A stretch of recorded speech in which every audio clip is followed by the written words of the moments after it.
DA নিয়ে আবারও খুব গুরুত্বপূর্ণ আপডেট। ডিএ বকেয়া নিয়ে নয়া বিজ্ঞপ্তি, ক্ষোভে ফেটে পড়লেন সরকারি কর্মীরা। ফের কি আইনি লড়াই? তো ভিডিওটি ১ সেকেন্ডের জন্য স্কিপ করবেন না, পুরোটা দেখবেন। চ্যানেলে নতুন হয়ে থাকলে অবশ্যই চ্যানেলটিকে সাবস্ক্রাইব করবেন এবং আমাদের পাশে থাকবেন। তো ভিডিওটি শুরু করা যাক। রাজ্য সরকারি কর্মচারীদের দীর্ঘ প্রতীক্ষিত ডিএ বকেয়া মেটানো নিয়ে সরকারের সাম্প্রতিক বিজ্ঞপ্তি ঘিরে নতুন করে বিতর্ক শুরু হয়েছে। ২০১৬ থেকে ২০১৯ সালের বকেয়া ডিএ দুটি কিস্তিতে মেটানোর কথা জানানো হলেও সরকারের বেঁধে দেওয়া একগুচ্ছ শর্তে ক্ষুব্ধ কর্মচারীদের বড় অংশ। তাদের অভিযোগ, আদালতের নির্দেশ মেনে বকেয়া মেটানোর বদলে সরকার কৌশলে টাকা আটকে রাখতে চাইছে।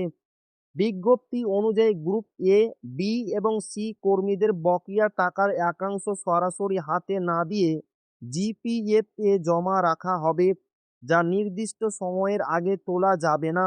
শুধুমাত্র গ্রুপ ডি কর্মী ও পেনশনভোগীরা সরাসরি অ্যাকাউন্টে টাকা পাবেন।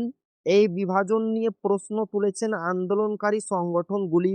এছাড়া ২০০৮ থেকে ২০১৫ সালের বিশাল বকেয়া মেটানোর বিষয়ে সরকারের অস্পষ্ট অবস্থান ধোঁয়াশা আরও বাড়িয়েছে। সংগঠনের নেতারা হুঁশিয়ারি দিয়েছেন যে পুরো বকেয়া মিটিয়ে দেওয়ার দাবিতে তারা ফের সুপ্রিম কোর্টের দ্বারস্থ হবেন। অন্যদিকে সরকারের যুক্তি, আর্থিক সীমাবদ্ধতার কারণে কিস্তিতে এই বকেয়া মেটানোর সিদ্ধান্ত নেওয়া হয়েছে। তো এই ছিল ডিএনএ খুব গুরুত্বপূর্ণ আপডেট যা আপনাদের মাঝে শেয়ার করলাম। তো আবারও দেখা হবে ডিএ রিলেটেড খুব গুরুত্বপূর্ণ ভিডিওতে।